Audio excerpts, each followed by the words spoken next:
यह था कि सरकार के साथ में उनकी ट्यूनिंग सही सेट नहीं हो रही थी कि ईवीएम में कैसे कम वोट डालो और ज्यादा वोट निकले।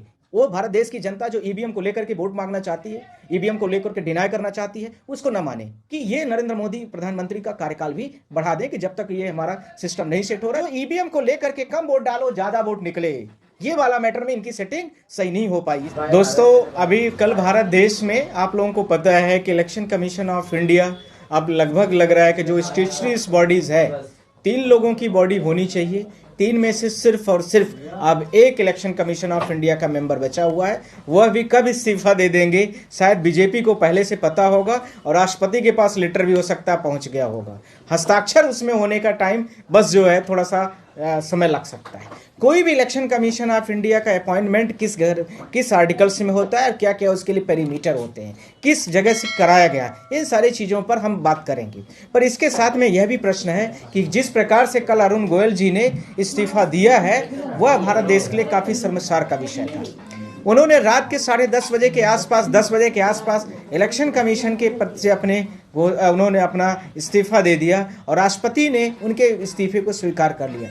प्रश्न यह है कि क्या अभी तुरंत इसी वक्त उन्होंने इस्तीफा दिया होगा? नहीं, जाहिर सी बात है कि यह पहले से किया गया एक प्रोसेस रहा होगा, जिसको कल प्रेसिडेंट ऑफ इंडिया ने उनका इस्तीफा है उसको स्वीकार कर लिया। पर भारत देश में यह खबर नहीं आई। खबर क्या चलती है इस समय पर कि भारत देश के इलेक्शन के दौरान पर जो करंट में हमारे इलेक्शन कमीशन के ऑफिसर हैं, पूरे भारत देश में घूम घूम करके लोकसभा के चुनाव की तैयारियां कर रहे हैं। खबर यह भी थी कि सारे डीजीपीओं की मीटिंग कर रहे हैं। खबर यह भी थी कि भारत देश में चुनाव होने वाला है, जिसका अगले महीने में हो सकता है कि कंडक्ट पूरा इलेक्शंस का पूरे कितने फेजेस में होगा वह भी हो जाए। खबर यह भी थी कि भारत देश में अब कल से जो खबर है, क्या एक इलेक्शन कमीशन ऑफ इंडिया 1991 के बाद, ध्यान रखना है, नरसिम्हा राव का जो प्रधानमंत्री थे उसके पहले वन सिस्टम होता था, तो क्या एक इलेक्शन कमीशन ऑफ इंडिया का व्यक्ति पूरे भारत देश का चुनाव कराएगा या सीजीआई चीफ इलेक्शन जो हमारे honourable chief justice of India हैं वो कराएंगे? ये दोनों का हम जवाब देना चाहते हैं। अब सुप्रीम कोर्ट में इनकी नियुक्ति का मामला यह चल रहा है। इन्होंने 2023 में पंजाब काडर के आईएएस थे, इन्होंने 2024 में बीआरएस दिया गया। ध्यान रखना है कि किसी भी इलेक्शन कमीशन की अपॉइंटमेंट को लेकर के आर्टिकल 324 में काफ़ी विस्तार से बात की गई है। इसमें इनका 6 इयर्स का कार्यकाल होगा और इसके साथ में इनकी जो एज लिमिट है वो नॉर्मल एज लिमिट से काफ़ी ज़्यादा है। अब यह सवाल उठता है कि जितने लोगों का अपॉइंटमेंट करना था उनमें क्या क्या क्राइटेरिया है, क्या क्या लोगों का नाम रखा गया, किस प्रकार से नाम बाईपास रूट से आए थे, इन सारी चीज़ों पर हम बात करना चाहते हैं आपसे। अब सुप्रीम कोर्ट में जब इनके अपॉइंटमेंट का मामला गया तो अपॉइंटमेंट का मामला गया क्यों? पहला तो ये प्रश्न है क्यों? क्योंकि इलेक्शन कमीशन ऑफ इंडिया के इनके पहले वाले जो व्यक्ति थे उनको एकाएक हटाया गया, रातों रात हटाया जाता है। 15 मई से लेकर के 18 नवंबर के बीच में इलेक्शन कमीशन ऑफ इंडिया की बॉडीज में इसी तरह से चलता रहता है। सुप्रीम कोर्ट ने इनसे पहला प्रश्न पूछा कि आप मुझे ये बताइए कि बिजली की करंट की गति से इस अरुण गोयल का अपॉइंटमेंट कैसे कर लिया गया? पॉइंट नंबर 1, बिजली की गति का मतलब रातों रात अपॉइंटमेंट, रातों रात बीआरएस दिलाया जाता है। आपका रातों रात बीआरएस दिलाया जाए और उसके बाद रातों रात ही आपका इसके रातों रात ही आपको अगले दिन चुनाव इलेक्शन कमीशन का अधिकारी भी बना दिया जाए। तीसरा उन्होंने बोला कि इस क्राइटेरिया में लगभग 40 लोगों का उस पैनल में नाम था जो इलेक्शन कमीशन ऑफ इंडिया की मेंबर्स बनने के दौर पर थे। तो आपने उन 4 लोगों को ही क्यों लिया? यानी 4 लोगों का नाम भेजा गया था। 4 लोग वो कौन से थे, उनकी क्या क्राइटेरियाज थी? तो ये इसका उनके पास कोई जवाब नहीं था। Question number 2। क्वेश्चन नंबर 3, इसके साथ में वो 4 लोगों का अपॉइंटमेंट जिन लेटर में जो भेजा गया, इन 4 में से कोई भी टेंटेटिव्स में एक व्यक्ति इलेक्शन कमीशन ऑफ इंडिया का व्यक्ति बन सकता है। तो इन्होंने क्या किया कि ये सीधा का सीधा जो हमारे लॉ मिनिस्टर होते हैं, लॉ मिनिस्टर ने सीधा पीएम के पास भेजा। ध्यान रखना, मंत्रिमंडल में इसमें डिबेट होनी चाहिए, ध्यान रखने की बात है। और भारत देश में इस समय पर करंट में लगभग 49 से 50 मिनिस्ट्री है, उसमें इसका डिबेट प्रॉपर होना चाहिए। बिकॉज ये बहुत बड़ी बॉडी है, स्टेचुरीज बॉडी है, भारत देश में इसका पूरा का पूरा बहुत बड़े लेवल पर पावर है। तो इसको ना डिबेट किया गया, सीधा प्रधानमंत्री ऑफिस पर पहुंचता है और उसमें प्रेसिडेंट जी साइन करके इनको इलेक्शन कमीशन का मेंबर बना देती है। पॉइंट नंबर 4, इनका कार्यकाल 2024 में 2025 की फरवरी में ये chief election commission of India बनने की दौड़ पर थे। 2027 तक इनका कार्यकाल है, तो फिर इनको क्यों हटाया गया? क्या 6 साल का जो कार्यकाल इलेक्शन कमीशन ऑफ इंडिया के लिए बनाया गया है वह नहीं पूरा होना चाहिए? Point number 6, election commission of India ने यह भी नहीं दिखाने की कोशिश की कि उन किन किन कारणों से इन्होंने अपने पद से इस्तीफा दे दिया है। तो सुप्रीम कोर्ट ने यह भी बोला कि जिन व्यक्तियों को आपने, इन 4 लोगों को आपने अपने इनके जो नॉमिनेशन के लिए भेजा था, उनके पैरामीटर्स क्या थे, और जिन 40 लोगों में से 36 लोगों को आपने रिजेक्ट किया है, उनको निकालने के लिए भी पैरामीटर आप बताइए क्या है।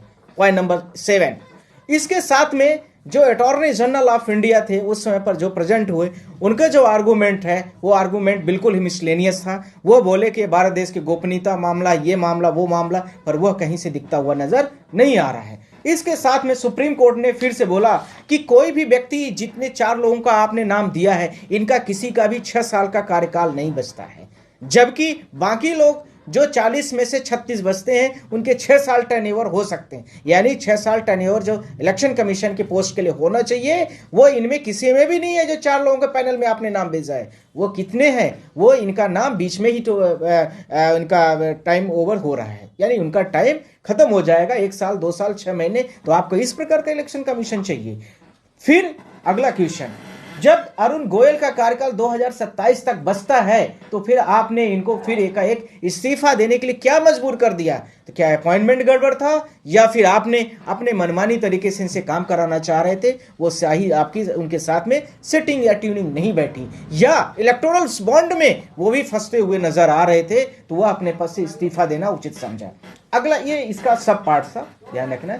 अगला इसमें क्वेश्चन बताया गया, सुप्रीम कोर्ट ने यह भी पूछा कि 24 घंटे के अंदर में अरुण गोयल का अपॉइंटमेंट किया गया है, ऐसी भारत देश में क्या इमरजेंसी आ गई थी? तो हमें 15 तारीख से 15 मई से, जिस दिन से इनका अपॉइंटमेंट होता है, और उस दिन के बीच के महीने की पूरी डिटेल दीजिए कि भारत देश के इलेक्शन कमीशन के डेट शीट पर क्या क्या सिग्नेचर हैं और किस किस तरीके से निर्णय लिए गए हैं, वह भी हमें डिटेल्स पूरी की पूरी चाहिए। गैर संवैधानिक तरीके से यह भारत देश में किया गया यह पूरा अपॉइंटमेंट था, जिसको लेकर के इलेक्शन कमीशन ऑफ इंडिया की तरफ से प्रेजेंट हुए अटॉर्नी जनरल जो भारत देश के थे, उनके पास कोई जवाब नहीं था।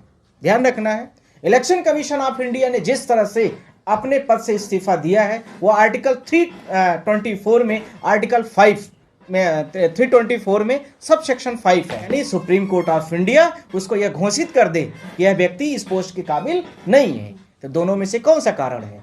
अभी तक भारत देश के न तो प्रेसिडेंट ऑफ इंडिया ने, न इलेक्शन कमीशन ऑफ इंडिया के जो चेयरपर्सन है उन्होंने, न भारत देश के प्रधानमंत्री ने, न इसी के साथ में भारत देश की जो कॉन्स्टिट्यूशनल बॉडीज है वो किसी ने नहीं बोला है कि इनके मैनर्स क्या खराब थे।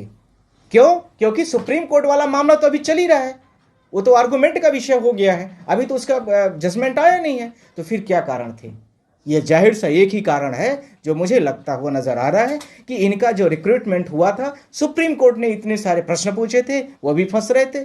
साथ में जो ईवीएम को लेकर के कम वोट डालो ज्यादा वोट निकले, ये वाला मैटर में इनकी सेटिंग सही नहीं हो पाई, इसलिए भी इन्होंने किया है। एक यह भी तथ्यात्मक ऐसा होने की संभावना बनती है। इसी के साथ में एक और अगला point, election commission of India ने अभी भारत देश के सारे राज्यों में लगभग डीजीपीओं से मिले हैं और उसके बाद चुनाव को लेकर के उन्होंने ब्रीफिंग दी है काफ़ी बड़े लेवल से। उसमें कई सारे पत्रकारों ने से पूछा भी कि भारत देश का 2024 का जो लोकसभा का चुनाव है क्या ईवीएम को लेकर के होगा कि बैलेट बॉक्स में होगा। तो उन्होंने यह भी बोला कि जो भी पिटीशंस पड़ी हैं, हम सुप्रीम कोर्ट के डायरेक्शन का इंतजार कर रहे हैं। आप लोगों ने देखा होगा मीडिया में, वो इंतजार अभी तक कर रहे हैं। मुझे यह नहीं समझ में आता है कि क्या इनके यह कारण वैलिड हैं। जब आप अगले महीने 15 दिन 10 दिन के बीच में कभी भी आचार संहिता लग सकती है, आप चुनाव के दिन आ गए हैं, पूरी आपने भारत देश की तैयारियां कर दी है, इतना आपने भारत देश का पैसा इन्वेस्ट कराया है। इसके पहले एक बॉडी पहले भी नहीं थी, यानी 3 लोगों की बॉडी होती है, 2 बॉडी नहीं है, एक बॉडी सिर्फ बच रही है। तो क्या भारत देश में अब करंट में एक ही इलेक्शन कमीशन अधिकारी क्या भारत देश के चुनाव कंडक्ट कराएगा लोकसभा का? नहीं, ऐसा नहीं होगा।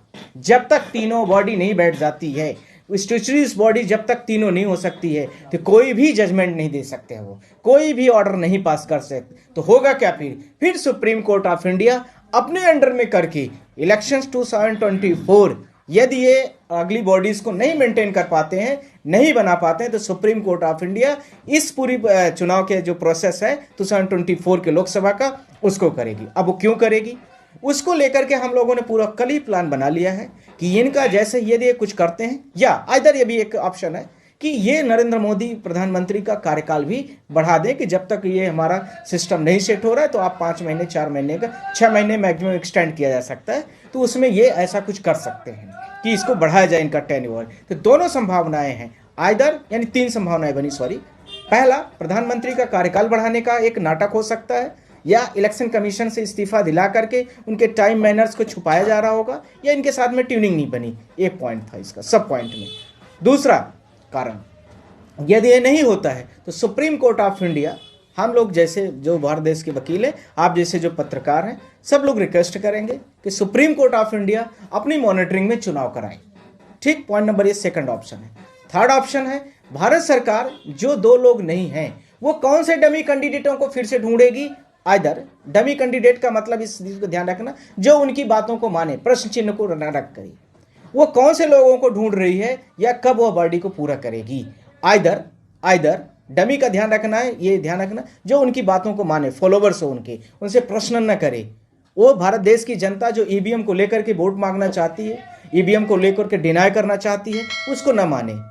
सिर्फ और सिर्फ क्या, भारत देश की जनता जो बैलेट में आना चाहती है उस बात को वे खंडन करें कि हमें बैलेट में नहीं ले आना है। ऐसे कैंडिडेट भी ये शायद ढूंढ रहे होंगे, इस चीज को ध्यान रखने की जरूरत है। मैंने इस पॉइंट में आपको फिर से ब्रीफ कर रहा हूं, ईवीएम की मशीन को लेकर के भारत देश की जनता जो डिनाई कर रही है उसको लेकर के ये क्या कहना चाहते हैं, क्या करना चाहते हैं। क्या ईवीएम की मशीन को जो बैन करने वाला व्यक्ति थोड़ा भी प्रश्न करता है तो क्या ऐसे उनको चाहिए, या फिर बैलेट बॉक्स में जो हम लोग चुनाव को लेकर के सुप्रीम कोर्ट में आए हैं उनको ऐसा इलेक्शन कमीशन अधिकारी चाहिए जो बैलेट बॉक्स में चुनाव कराए। ये सारे प्रश्न होंगे, पर यह ध्यान रखना है कि मैंने एक शब्द को बोल दिया है, उसको आप लोग थोड़ा करेक्ट कर लेना, क्योंकि मैं आपके माध्यम से बोल भी देता हूँ।